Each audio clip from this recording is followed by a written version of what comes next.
Nanti saya jamin ya, biasanya itu selepas pengepuran dia bakal gacor banget. Beneran, kalian bisa coba itu ya.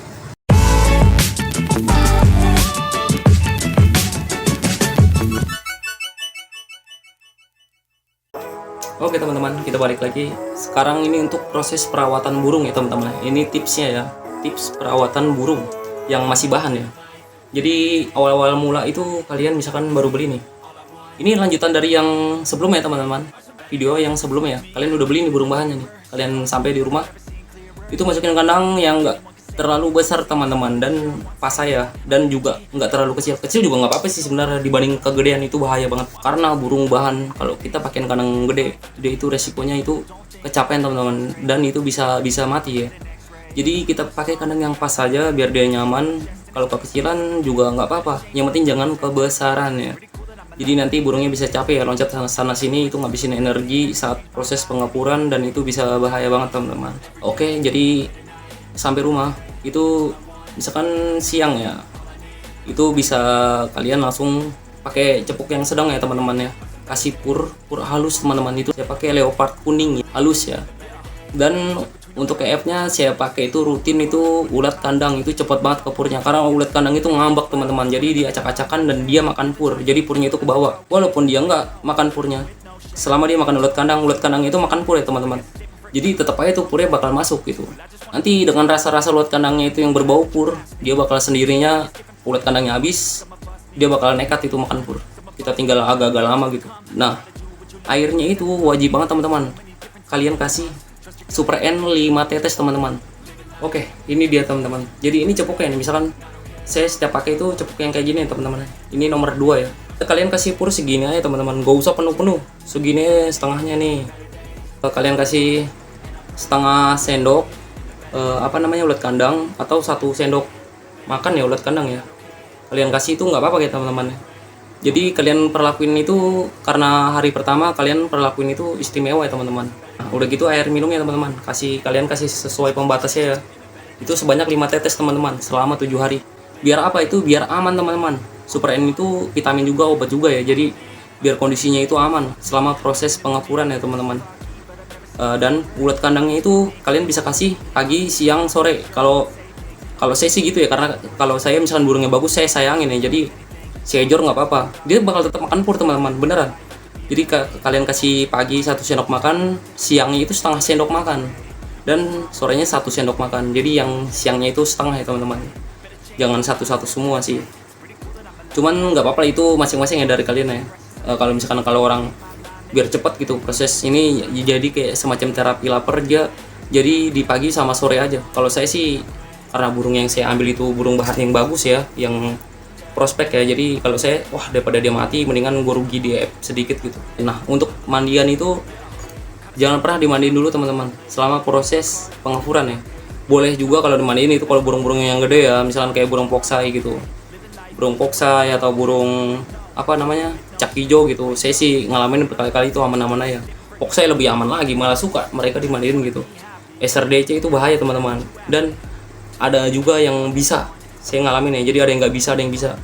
Itu saya awal setiap datang ke rumah saya itu saya sukanya beli 7 ekor sampai 15 ekor ya teman-teman. Itu saya mandiin semua. Awal datang saya mandiin, maksudnya tuh saya semprot aja teman-teman. Jadi setengah kering. Misalkan 3 kali semprotan gitu. 3 kali semprotan sampai badannya itu setengah basah lah.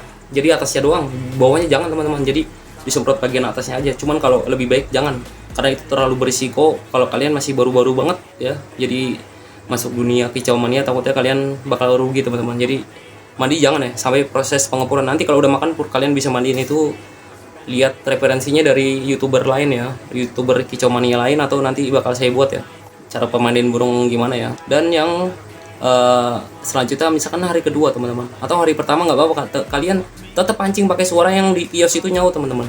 Pakai suara yang di kios nyaut.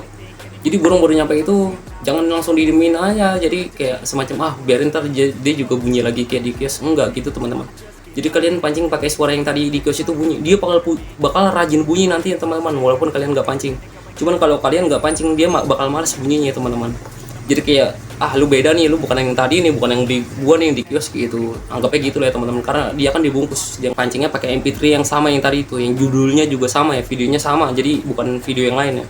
kalian pancing sampai dia nyaut gitu. Dengan volume suara itu jadi ditentuin ya teman-teman, jangan terlalu kebesaran atau dideketin gitu, nanti dia burungnya ketakutan. Kayak suaranya sendu-sendu gitu ya teman-teman, jadi kayak nggak terlalu nyaring ya. Dan juga jangan terlalu kekecilan, nanti dia nyaut, nanti mungkin dalam sehari, 2 hari atau 3 hari dia kita nggak pancing bakal rajin bunyi teman-teman. Nanti saya jamin ya, biasanya itu selepas pengepuran dia bakal gacor banget beneran. Kalian bisa coba itu ya.